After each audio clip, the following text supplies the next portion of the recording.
Hello and welcome to In Sequence, the comics podcast for everyone. I'm your android host, Robin, and with me this week are your scooter-riding, gun-toting panelists. Hi, I'm Matt. Hi, I'm Jillian. Boom, boom. Hey guys, I just scootered in. I'm Scout. You picked up those beans we needed, right? Yeah, I got the beans. I got them right here. Okay. I also picked up like a sweater and some loose leaf tea and like a couple little fish tchotchkes, but those were necessary. Yeah, of course. So as you may have guessed, somehow, this week we are reading approximately the first half of Yokohama Kaidashi Kikou, a comic about how whenever you try to go out to buy some coffee beans, you end up buying a cardigan and meeting a cute android lesbian along the way. Mm-hmm. So, if you're not familiar with Yokohama Kaidashi Kikou, I'll give you a plot summary in a second. Before that, it is a comic written by Hitoshi Ashinano, a very long-running manga series that ran from 1994 to 2006. A 12-year run for this 140 or so chapter manga. For this episode, we stopped right about chapter 65, 66, which is the midway point, essentially, of the collected editions of these. This comic is collected in 5 deluxe versions in English, which I just realized as I was looking this up, it was not translated into English until 2022, which is crazy. Wild. Yeah, it's really recently translated officially. Yeah, huge gap from the end of the comic until the English translation. In the meantime, it won 2007 Seiyun Award, a Japanese word for science fiction, which was the year after it ended its initial serialized run. So if you're not familiar with Yokohama Kaidashi Kikou, which I guess translates basically to Yokohama shopping trip or shopping log, I've seen it as shopping even list. The English...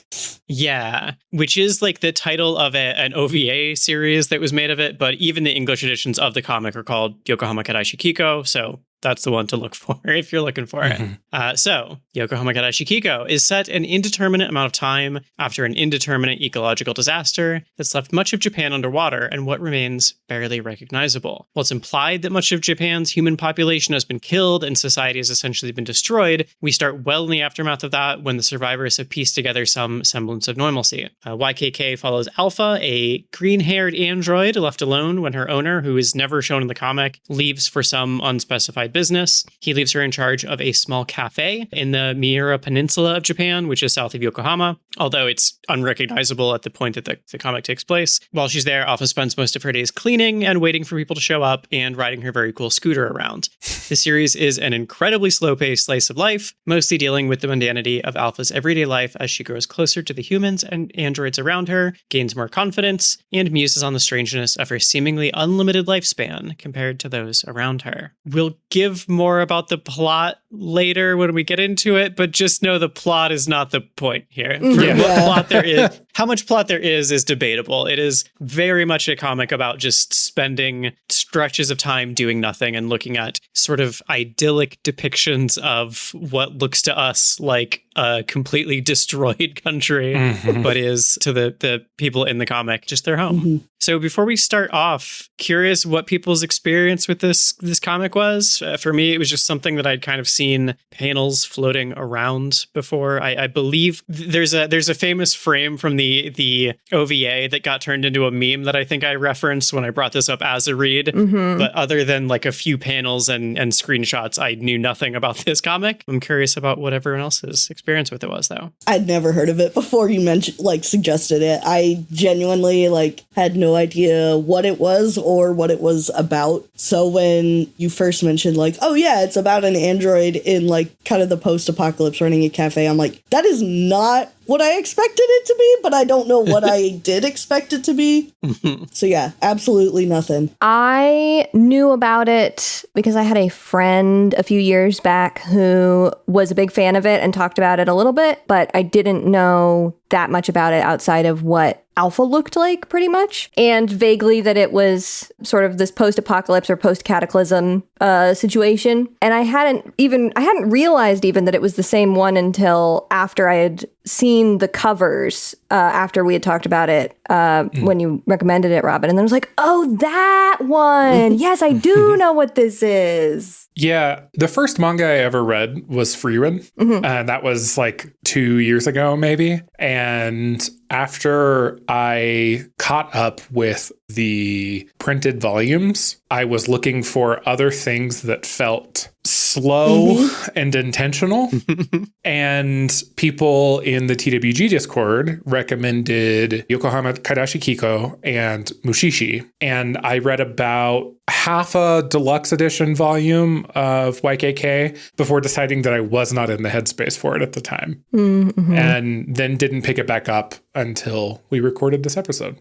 Well, until we started reading to record this episode. He's reading it right now. Right now, he's finishing it. It's a live reading. Yes, I'm curious about how people responded to it generally. I'll just say for my part, I adored this. We picked this at the beginning of the year, or the season, or whatever however we're referring to this. And I've just been slowly reading through what we're discussing today in that meantime. I think it's a comic that you can read through it very quickly, and that's totally works. But I think reading through it at a slow pace is an interesting experience given how much it is about like the slow passage of time. I had a delightful time reading this. I really loved it. I think I had an ideal reading experience, which was I took today off of work and it was raining and I had coffee and my cat was sleeping on me and I was listening to orchestral soundtracks and reading this book, and it was idyllic. Truly beautiful. I had a really good time with this. It's kind of a thinker. Like it's both easy reading, and also I found myself spending a lot of time sort of contemplating what I had read in the spaces between reading it. I also had a soundtrack to this, which helped a lot, which is for whatever reason, I decided to put Debussy piano compositions on, and it was a great match. I had a great time with that soundtrack. Yeah, I had a good time with this read too. I think sometimes, and this is more just because like we're so trained to expect things out of stories, I would find myself being like, okay, but I need to know more to stay invested. But I still enjoyed every chapter of this that I was reading, despite sort of like having my mystery lore brain that I can't always turn off. Right. Because the book will like tease things, but it's not actually interested in telling you anything else. I love that about this book, where every once in a while something will come up that it feels like it's starting to introduce the plot, and then it just ignores that for 20 more chapters and never resolves it. I just love that. It's so strange. And that's, I think, like something about like there's a lot of, I enjoy the setting of this where it's kind of like that soft post-apocalyptic setting where it's like most, like clearly something has happened, but like now the plants are regrowing over everything and like life is simple and stuff like that. And I find that like a lot of works in that sort of genre that I enjoy, like kind of do that where it's like, okay, I'm getting just enough to scratch the lore brain, but like not so much that that's like what's taking over. And I can definitely see why people would recommend this as like, I just finished Frieren, what should I go for next? And like I can definitely see like the two of these kind of feeling very similar in the sense of like sometimes you just gotta let like the chill moment sit and have that be like thinking about the implications on the characters and their futures and stuff like that rather than like actually doing anything. Yeah. Yeah, I think there's so many things in this book that not only set you up to care about lore and whatnot, but also seem dangerous, right? And so rarely are we actually presented with that danger. The book is way more interested in the characters that are just living in this world. And so if you keep reading, you're almost forced to give a shit about like what the old man and the doctor think about Alpha, right? And what Takahiro has going on, which I'm sure we'll talk about. Like these things end up mattering more to you just through the nature of spending time in this world. Yeah. Yeah, I think the way that it sets that stuff up is really, really interesting. Like you mentioned, there's that sense of danger. And like there are two of our android characters in this story are presented as carrying handguns around with them at all times. and they're never used. And there's one instance where it gets close, but it's like there's never any insinuation of the danger that would necessitate them having a gun. But the fact that they have them means that this is a world where there was at least at one time a reason for them to carry guns. And I think that is really emblematic of, I think, a lot of the way that this story presents I've become really allergic to the term world building, but like it tells you about what the setting is like, you know? The fact that two of these androids had to carry guns means there was some threat to them at some point, and that seems to be no longer the case at all. We never see anything that is even close to necessitating the discharging of a firearm, but we imagine that happened sometime in the past. And you also have to, you know, this is a post-apocalypse. There was horrible catastrophes happened sometime in the past, and you have that in your head, and you know that like everything you're seeing now is rebuilt on those ruins. And the fact that that's enough, like that, you know, that it doesn't need to go into detail of like, here's how it happened. Here's why the sea rose or whatever. It's like, we're living now. We're living right now. And I really like that approach to establishing that story, not a history. Yeah. One of my personal favorite kinds of storytelling, especially with stuff like this that is sort of speculative and in a little bit in the sci-fi realm, is when the work and like expects the reader to respect the fact that these characters know about this world already. And so they don't have to talk at each other about what it is. They just live in it, and you live in it with them, and you pick up what you can as you go along. Yeah, the gun robin. I found myself rereading volume 1 and realizing like, oh, the gun is literally a tool to say we're not doing Chekhov's gun here. Like it is so early. It is so early in this story that it is, I think, explicitly the author saying, here, it's going to be here, and you know it's here, and it's never going to go off. The thing that's also really interesting about the gun is that it's essentially presented as a fidget toy for Alpha in that early chapter. Yeah, she does say like, oh, it's not even loaded. I don't know where the bullets are. Right. And I think it's Gramps is there and mentions like the edges are soft, like she's, you know, rubbed at it like a worry stone. Like it's just it's completely divorced from the purpose that it had originally. Just think of non-spoiler stuff. Art. We can talk about art. Yeah, we were saying before. Boy, is this art good. It's very good. Calming. It's just like a little hug. Yeah. The thing I noticed is this feels to me very much like a 1990s manga style. And a lot of the things that were really popular with mangaka in the 90s, you know, those sensibilities and like what the magazines and publishers consider especially marketable or appealing changes a lot. I've seen a little bit about this, I think specifically in Hirohiko Araki's book, Manga in Theory and Practice. He specifically had a section that talked about like his editor and publisher coming to him and being like, men have to have big, strong eyebrows right now. Like that's what's in is big, strong eyebrows, and women have little, thin eyebrows, stuff like that. And so this feels so much like it is right from the 90s, and it feels really novel to me coming from reading a lot more manga that's been published like in the last 5 to 10 years. I love the way that this book looks. Yeah. I mean, even like this first look of Alpha, which this is the first page of this book, I think just like it just defines the style of it. It's Alpha with her little like blazer and her little trousers on, standing next to her scooter, pushing her sunglasses down. And in the background is this like fields of grass and telephone poles with ivy growing up on them. It's just like her character design feels so 90s with her just like, I mean, she's a robot, but her like impossibly like tiny little waist, the clothes she's wearing, even like the scooter itself. There's just so much that feels so like locked in time. Those high-waisted jeans. The high-waisted jeans. The other thing that I love, especially so much good fashion. Such good fashion. I was going to say especially in the early chapters, but it doesn't change that much across all of them. But there's a real sense. I can feel the fact that these are traditional inks and pens. There's that sort of tactile feeling to all the lines where you can almost, if you know to look for it, you can see the resistance of the pen across the paper and everything, and it just has a different feeling from a digital line, which a lot of manga is still inked traditionally. Like we know that Witch Hat is done traditionally, but a lot is done digitally now, and it is a different look and a different feel. Yeah, it feels really like warm in a way that I really love. One thing that kept standing out to me was rain. There are a couple of different scenes.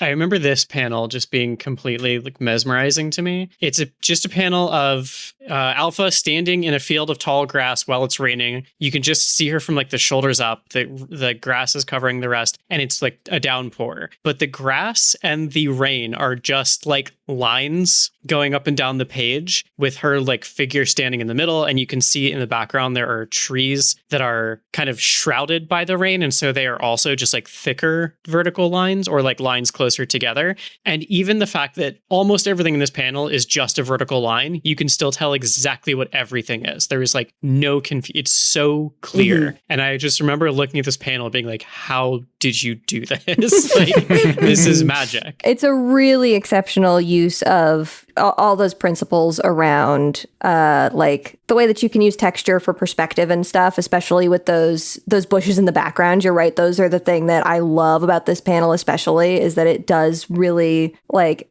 it's not easy to do, and it's great. Yeah, there's another panel here from later where it's Alpha and Kokone, who is another android. They're pressing their hands to a window. They're standing inside and watching it rain. And it's like a panel within a panel. And the sort of interior panel is the inside where they're standing, and the exterior panel is the rain, like the view from outside. And the panel itself kind of forms the window that they're pressing against. It's just like gorgeous. And again, it's just this, the density of lines kind of defines the image and tells you like what is inside, what's outside, what's rain, what's solid. And it's just like so, like the technique is obviously so advanced, but like the marks on the page themselves are so simple, but it gets across everything you need to know. I just was so blown away by this. Yeah, the intentionality of all of the line work and the hatching and everything, especially with these big environmental like wide shots and everything is so impressive just from a technical standpoint. Yeah. And also to point out, I don't know if this is how it originally appeared or if this is a deluxe edition thing, but every once in a while there are color. Oh, I love the color chapters. Which are, you know, this is a black and white book for the most part, but the colors, like even you were saying earlier, Scout, the thing that it feels very 90s, like the color, just the choice of color and just like the way it's used just feels so like old school in that way. I just adore it. Yeah, I'm pretty sure it's all alcohol marker, like a Copic or something similar. Yeah, there's definitely some like sky scenes where you can kind of see that like haziness that you get from markers like that. It's really, really lovely. Actually, I want to use this chance to call out a question that we got in Discord.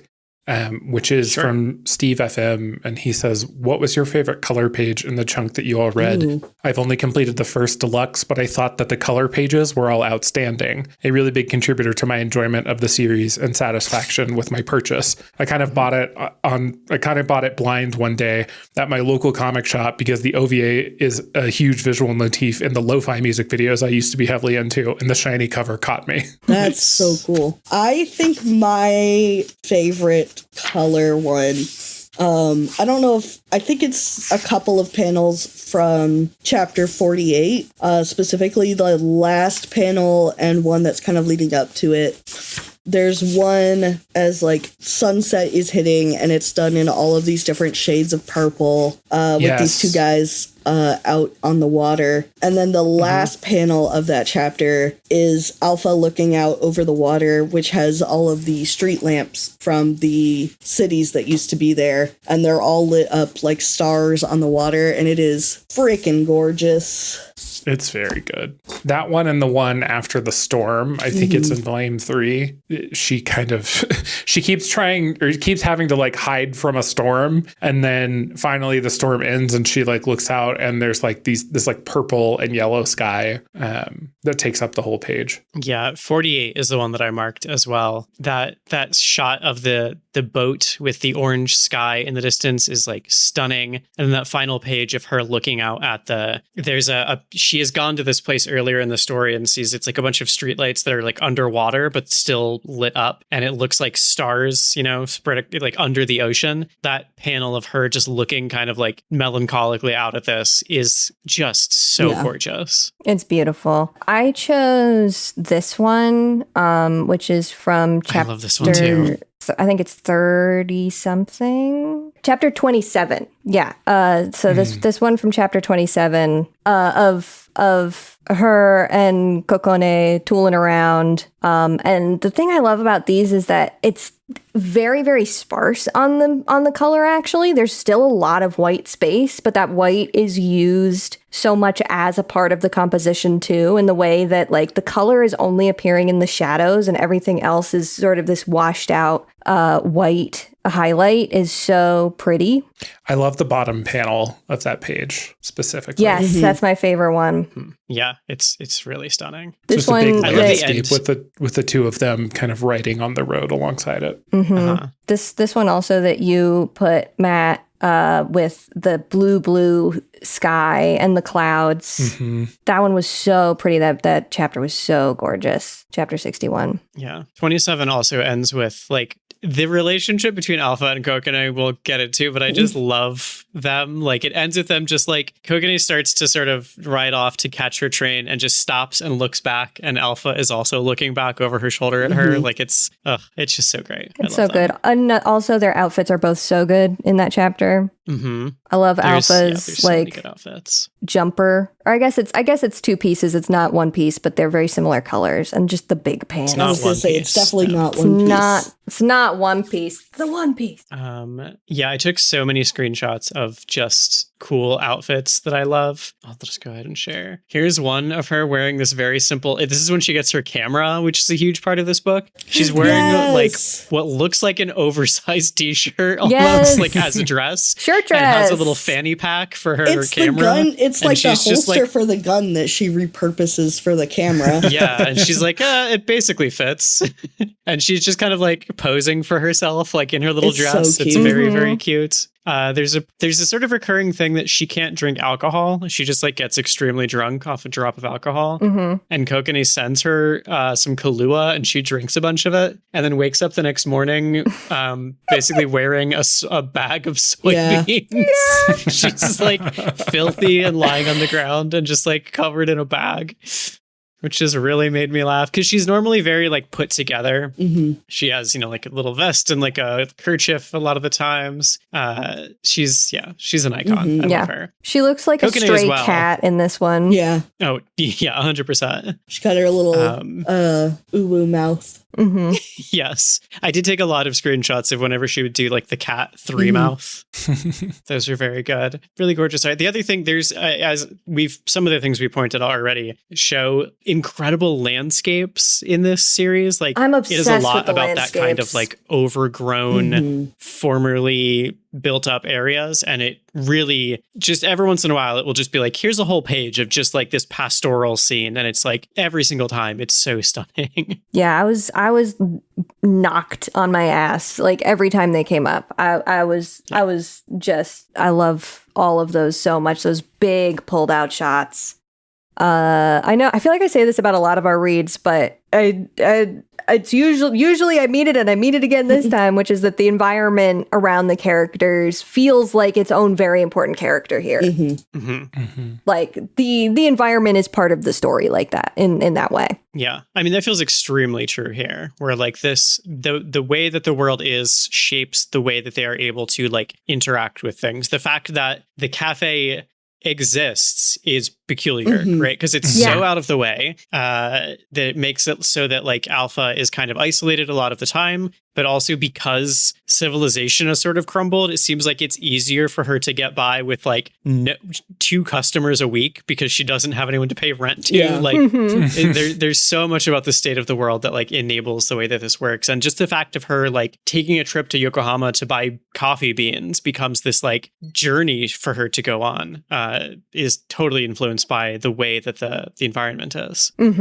It almost seems like there's like 20 people on Earth at the beginning of this book.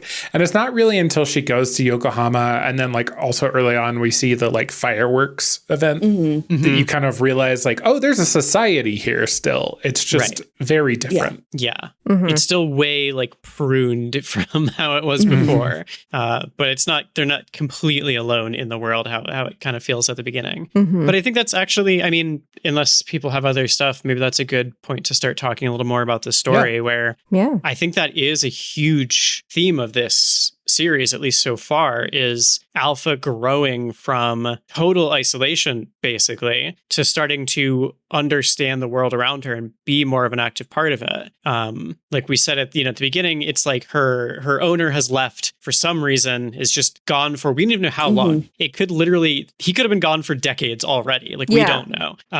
And one of the first issues is, or first chapters or whatever, is her meeting Oji-san, her, uncle, as she always calls him, or Gramps sometimes, who runs the gas station up the road. And it's the first time they've met, despite the fact that it seems like they live very close to each other. So it does feel like a lot of the series is the process of her like beginning to open herself up to the world. And there are like several characters and events that like allow that to happen. But yeah, from the beginning, it feels like, I think the reason why it feels like the world is so small is because her world is that small. Like that she is that isolated. And even where we stopped in our reading is her Alpha talking about that even and saying like, I have felt my world begin to get bigger and I want to keep making it bigger. Which is, I think for me, two things that kind of define that like materially for me are her scooter and her camera. The scooter, because obviously it physically lets her get around the world. It's also the reason why she meets Oji-san and like, because she needs to buy gas from him.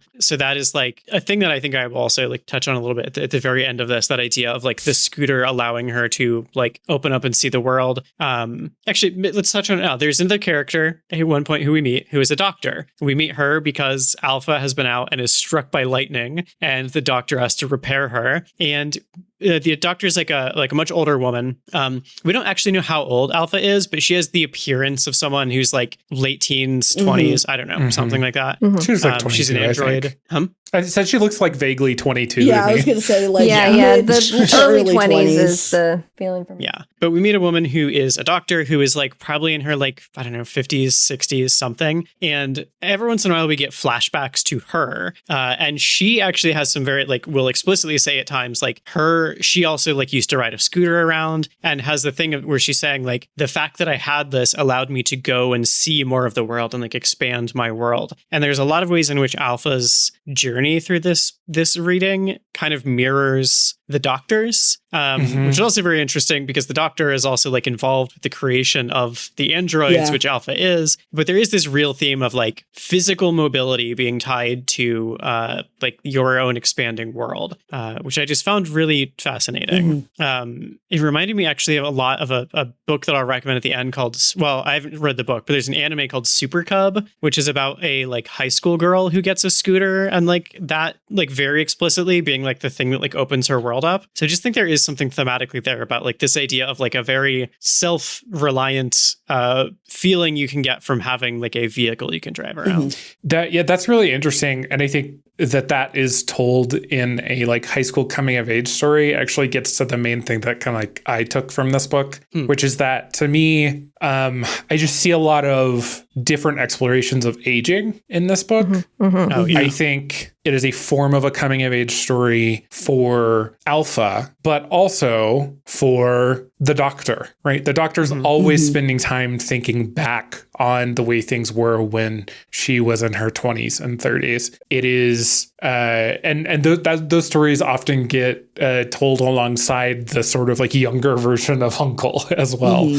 I think my take on the Takahiro story is that his is a story about adolescence and growing up and having to deal with the fact that you are not a child in the same way anymore. And at the same time, we're watching Maki-chan kind of move into the age group that he was when we met him at the beginning of the story. Especially in volume 3, I was kind of seeing every story through that that lens, even the small little moments. And it just kind of like, it screams at me every time I pick up these books. Totally. Yeah, there's a moment, I think it's in volume 3, where Takahiro suddenly ages up by a few years, it seems. And you become, like, I think that's a really cool device of making you aware of Alpha's sort of agelessness. Like, she mentions at the very beginning of the book that, like, she essentially won't age. You know, she is living in this, like, out of step with the way that everyone else, the time works for everyone else. And I think that gives her such an interesting perspective, where she's not like, she can never really be a peer to anyone that she is around, but she can still form relationships with them. There's even a point at which she's talking to the doctor, and the doctor is like, oh, for a moment it felt like I was talking to like my friends from school again. Like I was a girl again, and like talking to my friends at school. Where she's aged, you know, this sense where like she feels like she can be simultaneously like friends with Takahiro, who is, you know, at the end of our reading 13 years old, and also friends with a doctor who's in her 50s or 60s. And it doesn't feel like there's an imbalance in either of those, because she just does not age in the same way. Like, time does not hit her in the same way. Yeah, I just found that really fascinating. I think time and memory are very big themes in this book. Like, the doctor especially has like talks a lot about memory. There's a part, it's chapter 15, which I think is the first time you see the doctor as like a younger woman. And it's her, and I don't know if he gets a real name, but the guy who will become the man who will be Uncle. Right? No, they just call him Unc, pretty much. Uncle. Yeah.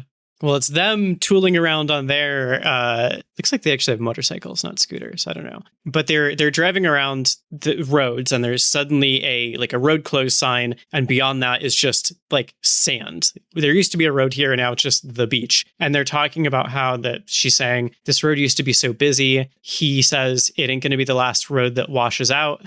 And she says, we'll never see it this way again. Senpai liked to show me seasonal views like that, signs of the times that no one paid attention to, that never would be seen again. She then says to Uncle, even when you know it from books, it's different when you see it in person. Don't miss what's right in front of you. He just says, okay, which I think is very funny.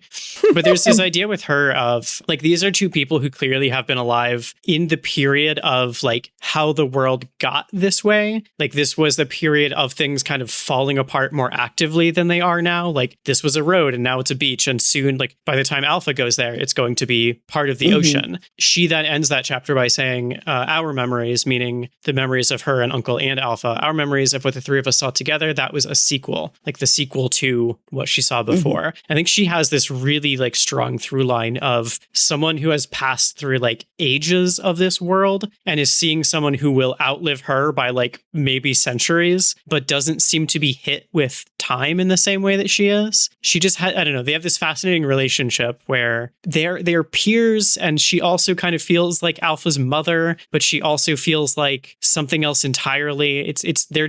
Their relationship is so fascinating to me. Yeah, they do have that comment directly on that towards the end of our reading as well.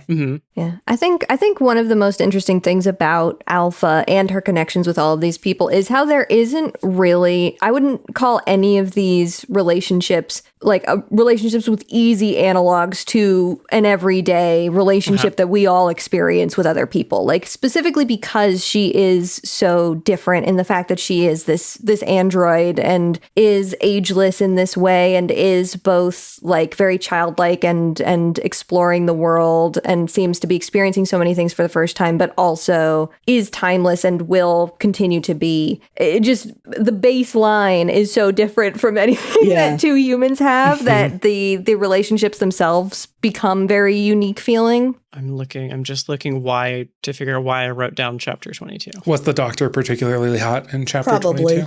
Oh, maybe. Or was chapter 22 about about gay robots? No, chapter 22 is the first time that Alpha sees the kind lights, of sea of streetlights. Yeah. Oh, yeah.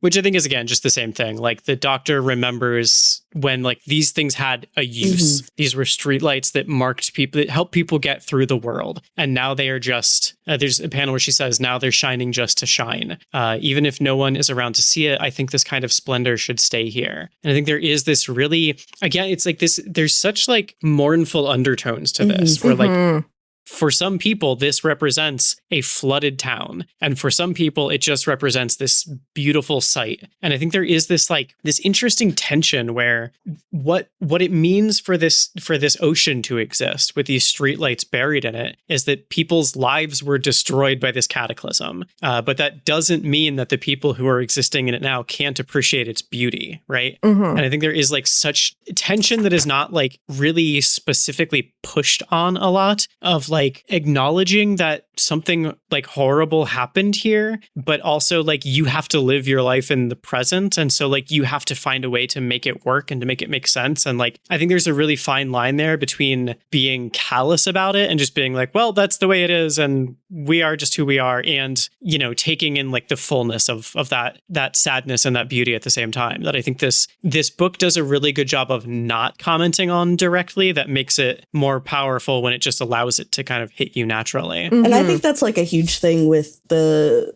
camera that she has too, is like, so much of her time with the camera is like she wants to kind of follow the direction of like take pictures of things so that you have those memories, but at the same time she's like, you know, she's going out with the intention of taking pictures and then doesn't end up taking the pictures when it's time for her to like find something that she really likes, which I think is really, but like she still cares about trying. Because there is like a moment where she thinks she loses the camera and is very freaked out about that. I just think that device in the story as well, like really kind of helps hone that point in. Yeah. The chapter when she loses the camera, I was legitimately I was really worried. I was like, oh my God, what's going to happen if she can't find this? That was one of the most stressful chapters. I love that she jumps off the cliff again to find it. It's also just so real to be like, I'm going to go out and take pictures today. And then you spend all day walking around and don't take a single picture. It's just like, oh, I've done that for sure. I literally did that the other week when we went to the museum. I was like, oh, I'm going to definitely take a lot of pictures at the museum. And then I just like got lost in seeing all of the exhibits and I barely took any pictures. I do. I love the camera though, just as a thing in this story. There's one of the color chapters is about her like going on one of those like photo walks, and she says, my camera always leads me outside. And she just goes around and sees some nice things and doesn't take any pictures, but like can now remember that and like has seen something she wouldn't have seen before. It's like another way of getting her out into the world.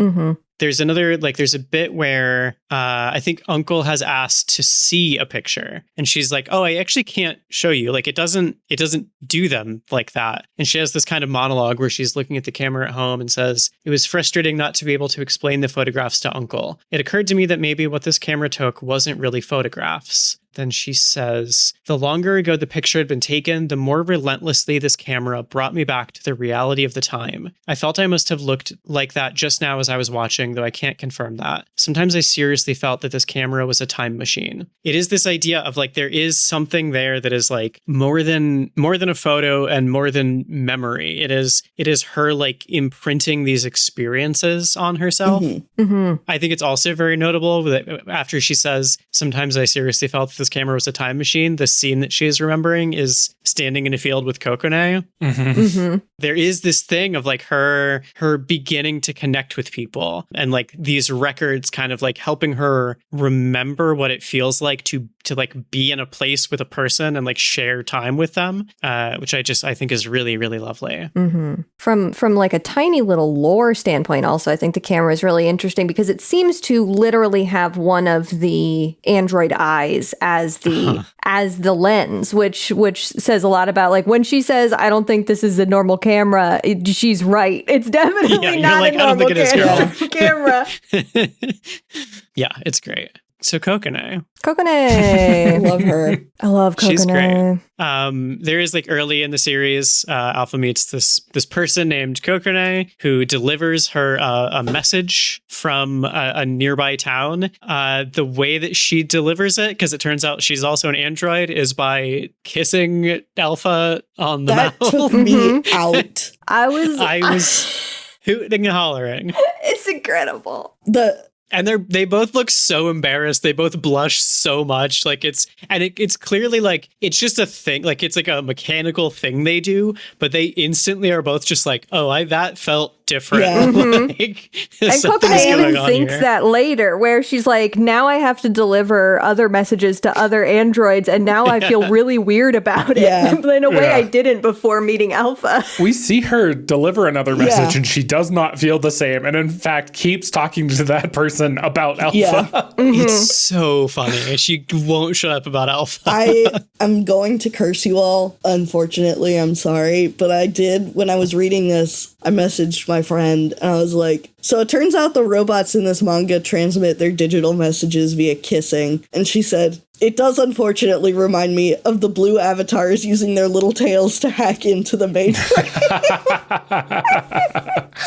I'm like, damn, it kind of does, doesn't it? Oh my God. But no, that like took me completely by surprise. I was like, hello, what are we doing? What's going on here? Not in a bad way, just in a like, what a choice. What a unique decision that I never would have expected. The funny thing is that I knew that they were going to kiss because that's what the meme image is. And so when we got to it and I was like, so this is where the kiss comes from. It's related to information processing and sharing. I was gobsmacked positive. Yeah. But that's also how the camera works. She puts the little piece in her mouth and takes a photo and it like registers her memory. It's like a cool, neat, different tech thing. Sure. And it also just has some great implications. No, 100%.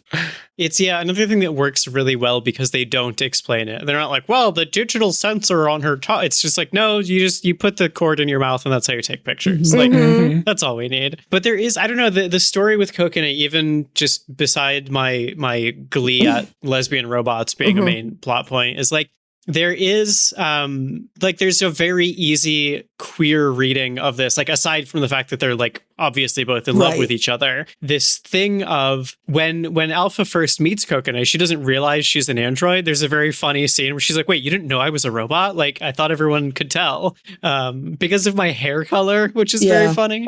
Apparently robots have like fun colored hair. Yeah. I guess maybe hair dye doesn't exist in the post-apocalypse. Who's there to make it? That's so true. Paint is expensive too. Yeah, exactly. We learned that later.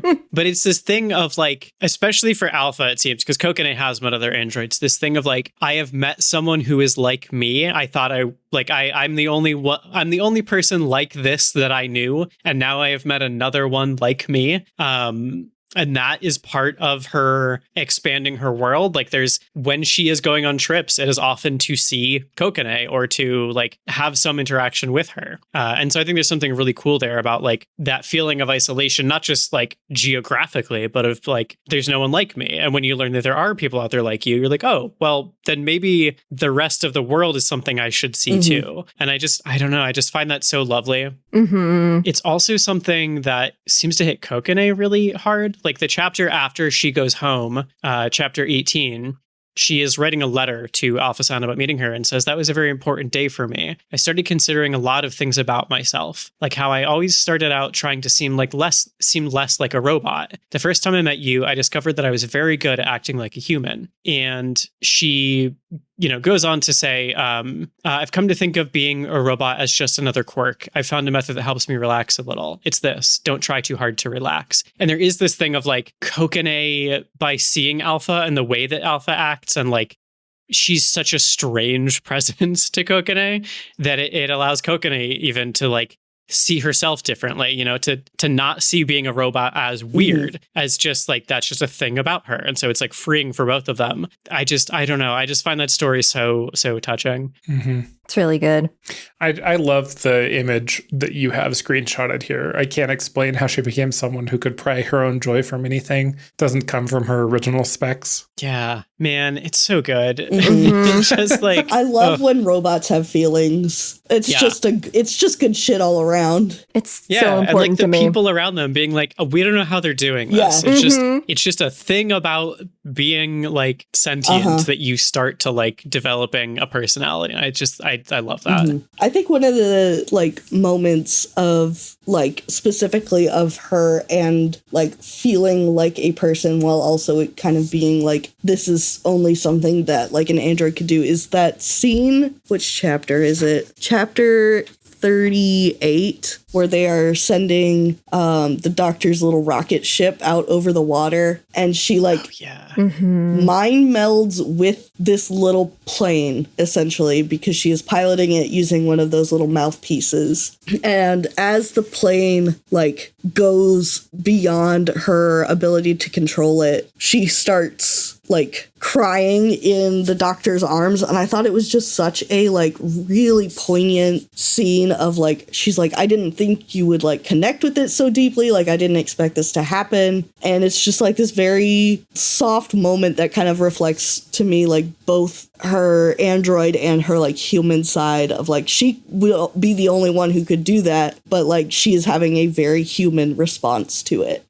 Yeah, all of the stuff with the androids being able to connect with and sort of like enter the quote unquote bodies of bigger electronics like planes is another thing where they don't elaborate on it really, but it is such a rich field of just like interesting ideas to put your brain into after seeing it. Mm-hmm. Well, and it keeps happening to Alpha. We kind of learned towards the end of our reading accidentally. Yeah. Right? She's yeah, having she does these seem dreams. to be entering something when she dreams sometimes. Yeah. Yeah, which is very cool. Because she has these dreams of flying, which you've actually just sent a screenshot of, Robin.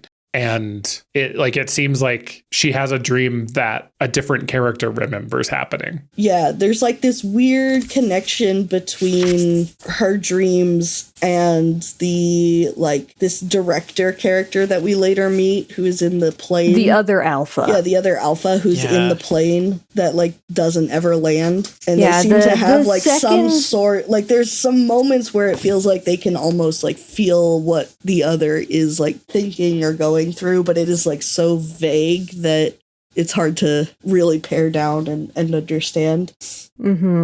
The whole sort of implication that sort of humankind has separated into two different groups, which is the ones that continue to live on the ever shrinking ground as like the ocean encroaches, and the people who live in big planes now, is so good. So sick. It's so good. I really, really liked the phrase, so many kinds of people, some always in the sky, some always walking, which is something Alpha says at one point when looking at the big plane. Yeah, whenever that, like, that is one of the things that keeps feeling like, the plot is emerging. Oh, no, there it goes again. Like, of like the sky people they're just there. They're just doing their thing. I don't know. The plot was here for a second and, there it goes. It's flying away again. Well, even the last time we see Sky Alpha in this reading, you're like, oh, she has some tie to the doctor because she has the doctor's logo. But then she's just like chatting with another director just casually about weather on planet Earth. Also, the doctor can get it. Use yes, but the doctor can use the little mouth wire connectors too, to some extent. So is she Can also? She has it in the flashback when she's flying the plane. I did not even notice that. In the flashback chapter, I don't remember which one that is. I think it's in volume 1. But when we first see her flying one of those other planes, and she's sort of having a soliloquy on the research that she was doing into human emotion and adrenaline, I think, kind of, and it under pressure, and the way that might help the creation of the androids. Yeah. I'm looking to see if I can find the chapter. It's also not 100% clear if the doctor like can help humans. Yeah. Right. Yeah, she might only be an android doctor. That's one of the joys and difficulties about this manga is that each of the chapters just floats by you. Right. And so trying to remember where anything happened is impossible.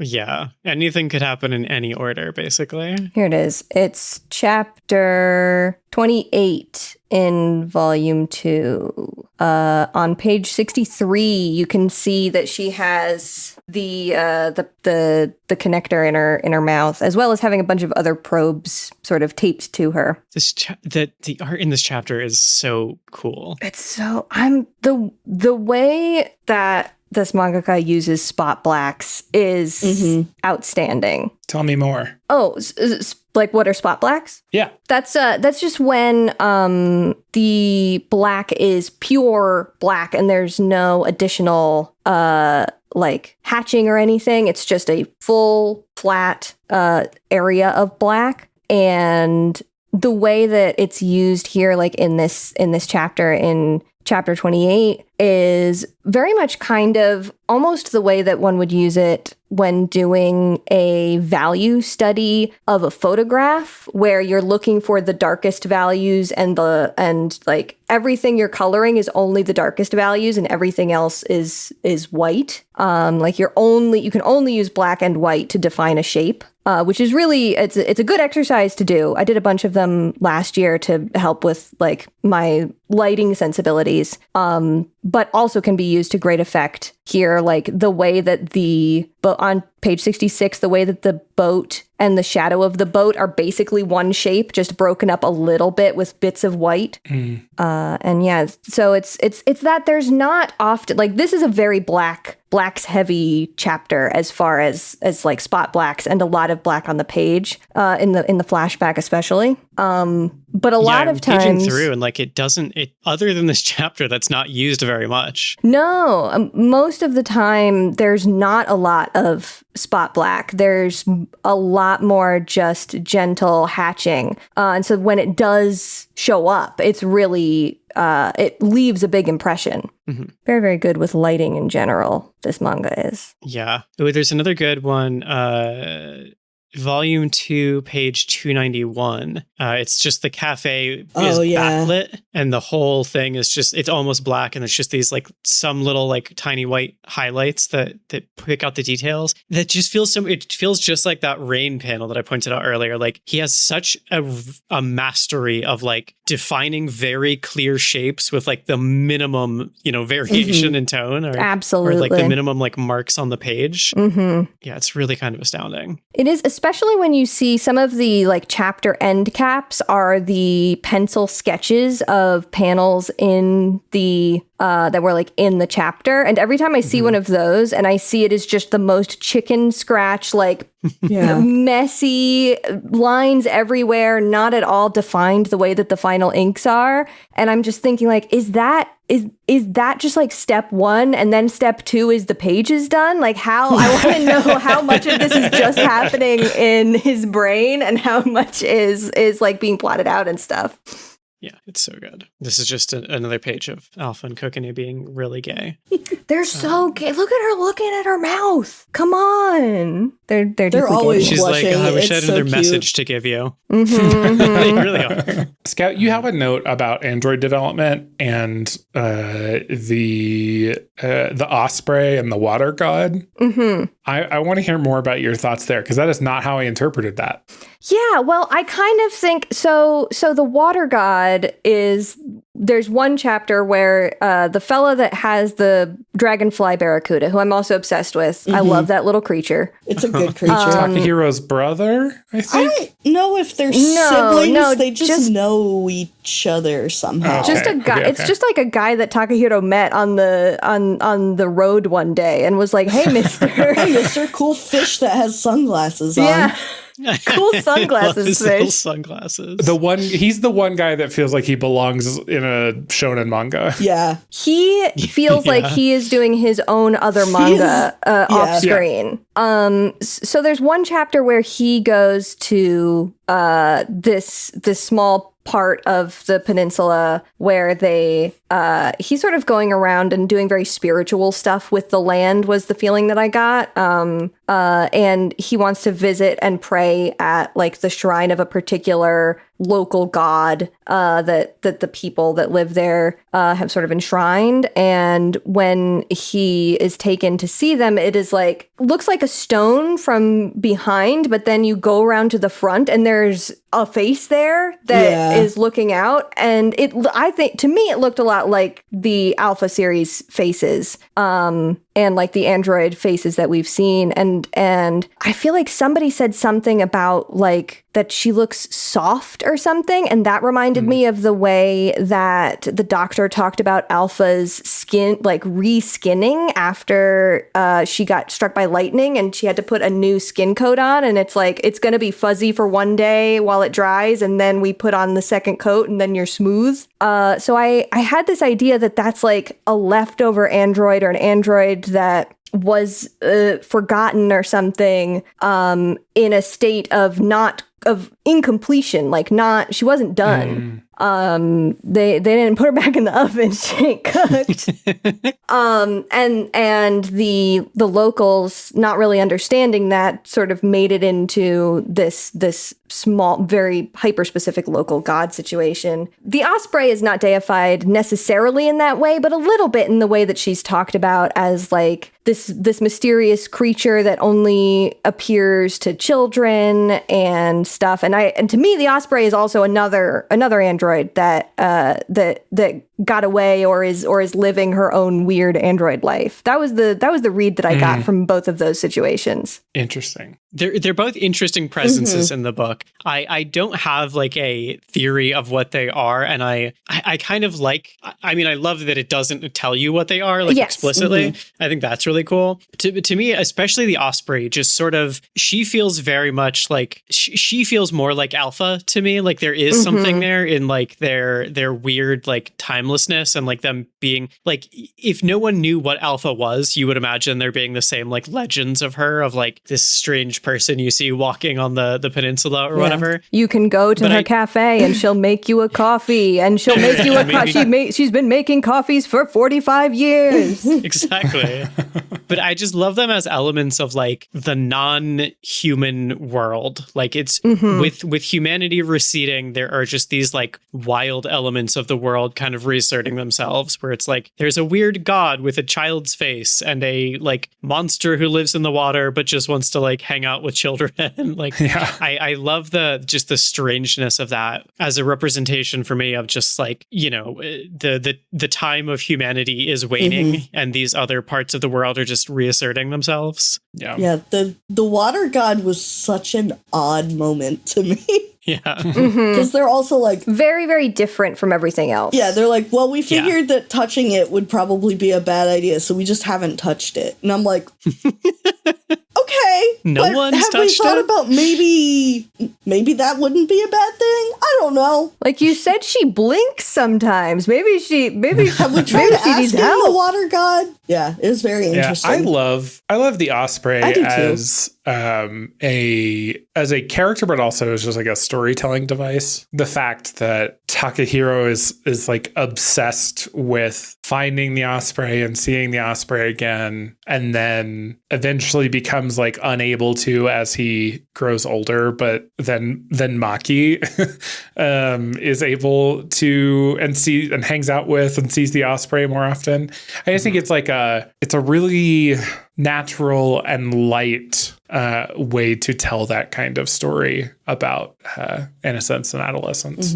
And also, who wouldn't just want to be like the weird individual in the woods who just flies around with fangs, just like not dealing with anybody else? Man, this page you sent, Robin, seems fun. It's Takahiro having coffee with Alpha, and he says, "I wonder if Maki is the kid the osprey wants to see now, not me." And then Alpha just doesn't respond for a while, and it says, "That's possible." Man, I don't want to spend another episode giving you 10 minutes on a different manga, but I'm excited to read The Summer Her Car Died with you guys. Yeah, I do love that as like the Takehiro's whole thing of like growing up is really interesting. Just in the background of of Alpha's story. I also just love, there's some of these there's not as many like gag strips or like extra little comics as there have been in some of them.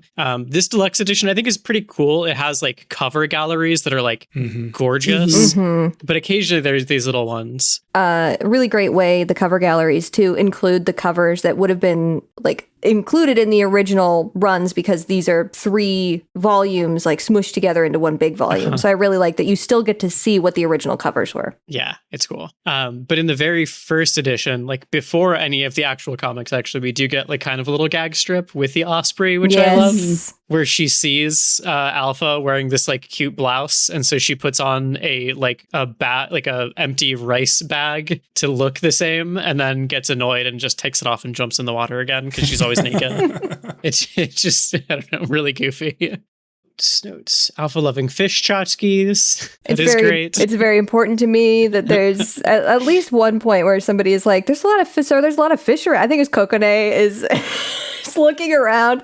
It's a really good. Oh, that is a really funny moment. It's a really good scene because Kokone says something like, "So you like fish?" And Alpha is sort of looking at her, looking a little perplexed, and you see behind her like 7 different fish paraphernalia on the walls and sitting on the desk and stuff. And she's like, "I guess so, yeah." I also really like that they call her weather vane the weatherfish. Yes, I love the weatherfish. That's another just Alpha detail that I really like, and speaks very much to how much joy she finds in stuff that other people might overlook. I feel like, to love a little tchotchke feels in line with to love walking around and forgetting to take photos. Yeah. Doesn't she make a little fish thing for the Doctor at one point? Yes. She does. She makes, I think it's the same chapter that we were talking about earlier where we have the flashback to her flying the plane. She makes her a little fish keychain. I'm also just paging through again. I love her moon guitar. Yeah. Like there are chapters where she plays it and they become just very surreal and non-representational, where she's like sitting on top of a streetlight playing it in the ocean. And I don't know. There's just lots of cool stuff with, again, it's like an android doing like, why is, if you think of the android as like a thing, why is it doing that? But if you see her as a person, it's like, oh, she likes to play the guitar. I like that idea a lot. Yeah, I really love that. And I also love the note. There's a note at some point about the instrument and the fact that it would usually be played with I think a paddle. But and then Alpha's just like, but I don't have one of those, so I just use my fingers. Yeah, she just developed a new way of playing it. Robin, you also had a note about the translation note, which I also wanted to mention. There's a translation note in volume 1 specifically about dialect. Like the dialect that the characters speak in, that I really, really liked. And I also, like you, wish that there was more notes about that kind of thing in the back, but it was only in that first one so far. Yeah, it's just there's I guess in this Mira Peninsula region, there is a more like sort of rural sounding dialect, I guess, which is represented here on like, I ain't here for that. I appreciate you. I really stop fussing. This weren't nothing. That's one of the things about translation for, especially manga I've noticed lately, but like translating anything, the idea of like having to translate these dialects and like whether or not you do that and how you do that is such a fascinating thing to me that like it is a wonder anything gets translated. Yeah. And I just like how in depth it goes too, where it's explaining very clearly, like, here are the elements of this dialect. And also even notes, many speakers of non-standard dialects can code switch fluently. So depending on the context and who they're speaking to, they may not always demonstrate these features. Like, that's just such a thoughtful thing to include in this note. It's like, oh, wow, you're really diving into this. Yeah. What I really liked about this is that it's like a lot of amateur translators and also a lot of like translation notes that don't go as in depth on this particular thing talk a lot about that particular Japanese dialect and how it's like kind of like a Southern accent, if it were to be equivalent in America, and don't go to even like the trouble that this one goes to of being like, sometimes this is used as a shorthand to try and show that somebody is maybe not as intelligent, and that's not what we mean here when we use it. And also that they specifically based it off of a particular Canadian accent because they had a translator on the team that was familiar with that dialect and so could represent it authentically. I really liked that. That's a really cool detail.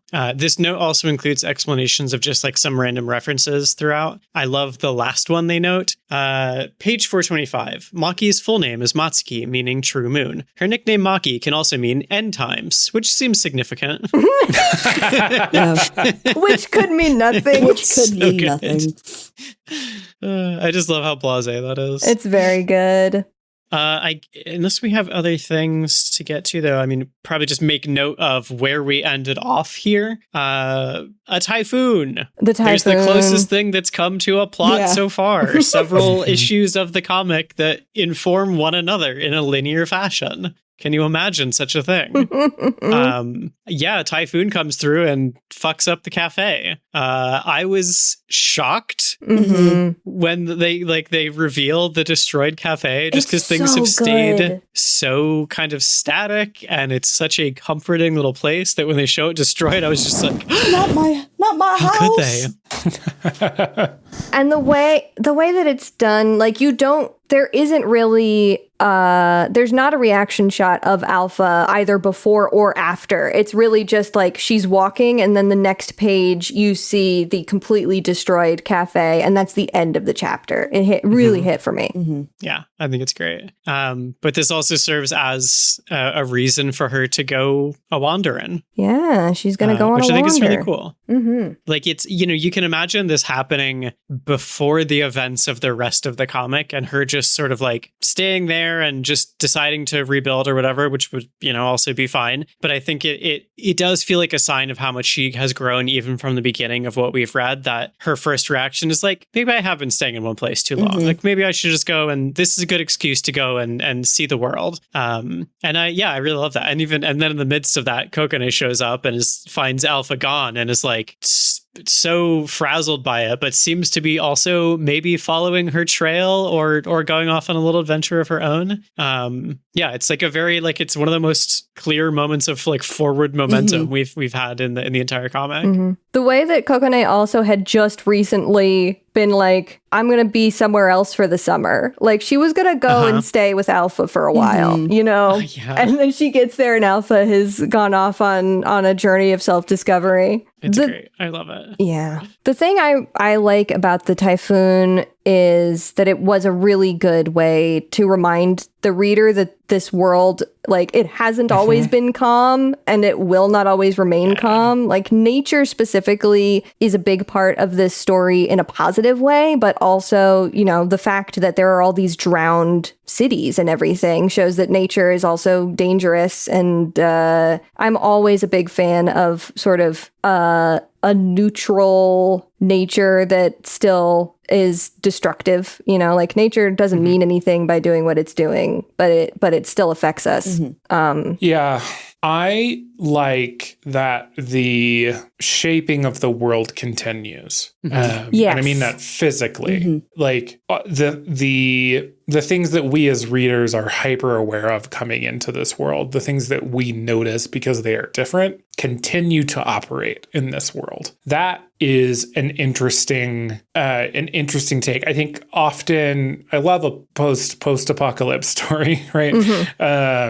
But often those stories are obsessed with the past, which is an interesting thing. It's just not what this book is doing. But because this book is not interested in the past, it could have just been like, and this is the way things are now. And that's not a problem we're dealing with anymore. But instead, the waters still encroach, right? The land still gives out when, she's walking to a spot that she's been to hundreds of times. And eventually the cafe is destroyed. That is, there's just like so much opportunity opportunity for storytelling in that. Mm-hmm. Totally. And like she has seemed so untouched by a lot of this change so far, especially because she has stayed in one location is a big part of that. And this is like, even if you stay in one place that feels very safe to you, the world can come to you. Like you don't have to be out in the world for things to be happening to you. Like the world will come to you and affect you whether you want it or not. And you have to imagine like Alpha has such a long lifetime. Like this feels like a recognition that like these things will continue happening to her to a degree that like a normal person would never experience as much change as she could given her long lifespan. I really love that.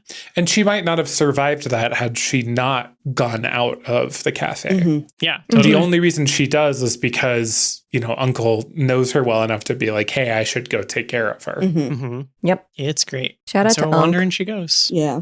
And I guess we'll find out what happens next time.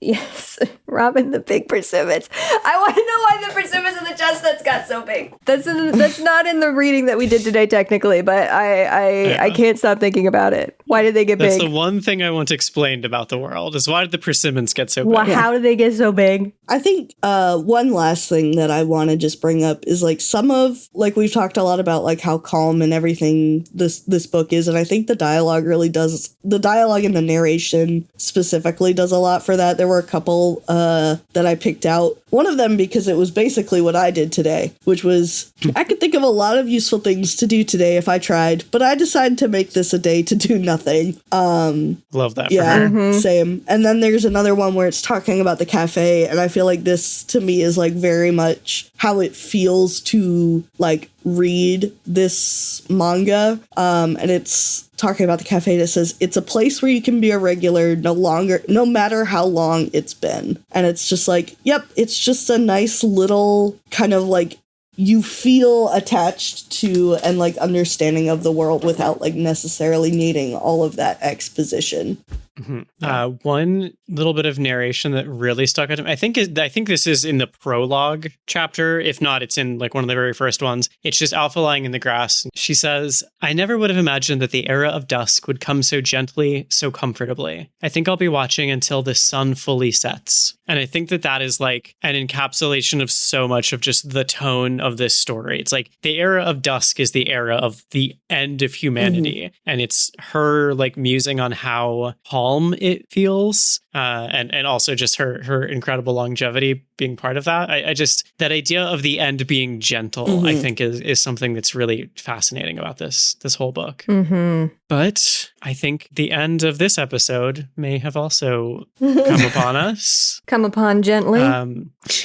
If you're looking for further reading, unfortunately, nothing else that I could find anyway by Ashinano has been officially translated into English. He has done a couple of other series, some that seem actually quite similar to YKK. So if you can find a fan translation, then maybe worth looking up. YKK also has 2 OVA series. I think they both have 2 episodes. I watched one this morning and it covers like basically like the first deluxe volume. Whoa. Essentially. It's very weird. They don't work nearly as well, I think. I think something about the comic that really works is you spend so much time and it is so slow paced. Like just the amount of time that you spend in this world, I think is really important. And so speeding it up doesn't necessarily work. It's a good thing to it's a good like leisurely watch though. The music is really lovely. It takes honestly some basically direct translations of panels from the series. Like there are parts where it just animates panels essentially, which is kind of cool. I think it's worth watching as like a complement to this. I don't think it would be very satisfying to watch on its own, but just to like see the comic in motion, it's quite cool.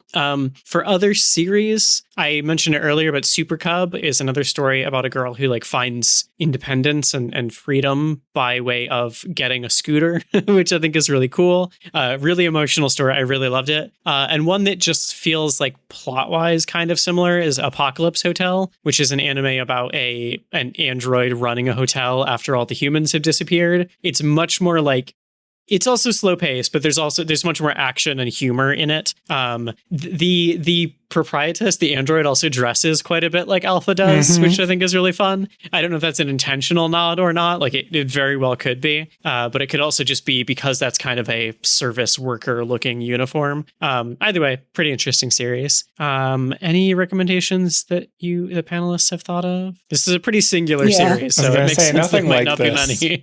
No, but I mean, I suppose there is a sensibility of the quiet moments that obviously is very present in Ghibli films, Hayao Miyazaki films. I think that pacing wise, I think there are definitely some Miyazaki films that feel similar in the way that they have these very quiet moments. Mm-hmm. Yeah. Watch Only Yesterday, which wasn't Miyazaki, but was Ghibli. Lots of gorgeous rural Japan shots in that one. And it's also a story about memory a lot.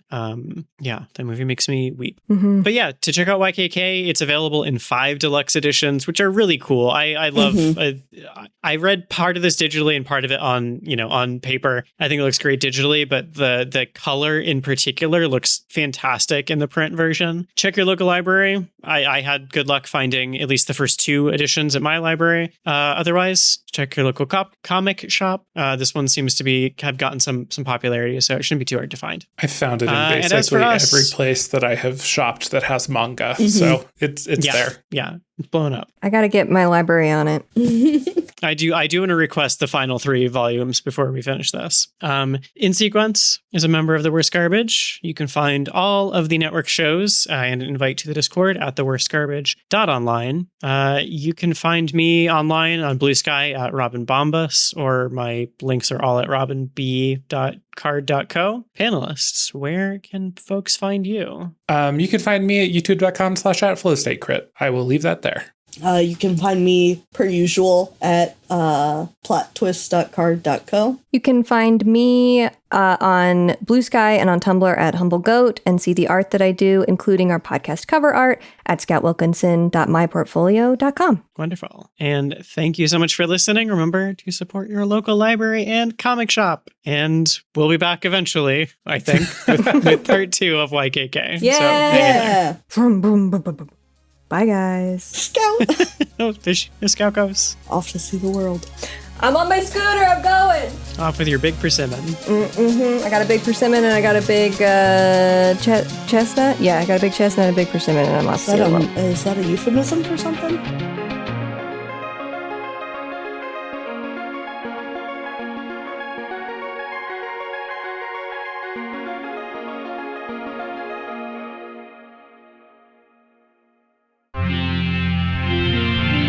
TWG, The Worst Garbage, the online